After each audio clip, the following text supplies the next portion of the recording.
நண்பர்களே, அஸ்ஸலாமு அலைக்கும். இன்னைக்கு வாழ்க்கையில் ஒரு தோல்வி வந்த உடனே எல்லாமே முடிஞ்சு போச்சுன்னு சோர்ந்து போய் உட்கார்ந்துடுறீங்களா? ஜப்பானியர்களோட ஒரு பழமொழி இருக்கு, 7 முறை விழுந்தாலும் 8வது முறை எழுந்தினீர். அது எப்படின்னு வாழ்க்கையை அப்படியே தலைகீழா மாற்ற போகிற இந்த ஒரு குட்டி கதையை முழுசா கேட்டு தெரிஞ்சுக்கோங்க. ஒரு ஊர்ல பெரிய தச்சு தொழிலாளி இருந்தாரு. அவர் கையில செய்யற மரபொம்மைகள் அவ்வளவு அழகா இருக்கும். பல வருஷம் கஷ்டப்பட்டு உழைச்சி அவர் செஞ்ச ஒரு அரிய மரபொம்மைய ஒரு ராஜாவுக்கு பரிசா கொடுக்க நினைச்சாரு. ஆனா அந்த பொம்மைய ராஜாவுக்கு கொண்டு போற வழியில எதிர்பாராத விதமா ஒரு பெரிய விபத்து நடந்து அந்த அரிய பொம்மை எரியிற தீயில விழுந்து சாம்பலா போச்சு. பல வருஷ உழைப்பு கண்ணு முன்னாடியே எரிஞ்சு சாம்பலாவத பார்த்து அவர் அப்படியே உடைஞ்சு போய் உட்கார்ந்துட்டாரு.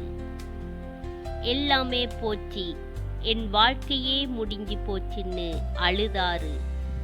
ஆனா கொஞ்ச நேரம் கழிச்சு அந்த சாம்பலை பார்த்துட்டு அவருக்குள்ள ஒரு பெரிய நெருப்பு பிறந்தது.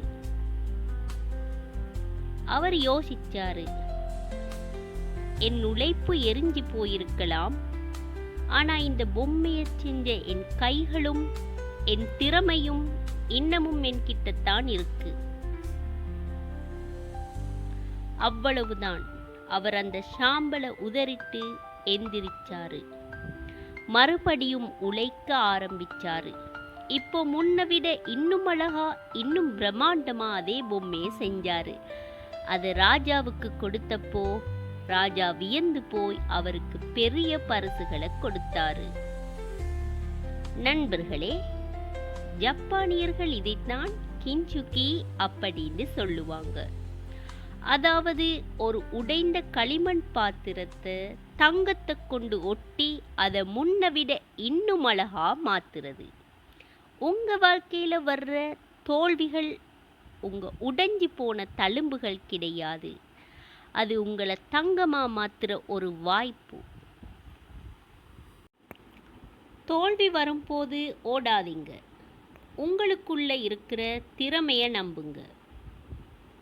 7 முறை விழுந்தாலும் 8வது முறை இன்னும் பலமா எழுந்து நில்லுங்க. வெற்றி உங்களை தேடி வரும். நம்பிக்கையாயிருங்க, மகிழ்ச்சியாயிருங்க. இன்னும் ஒரு வீடியோல உங்களை சந்திக்கிறேன்.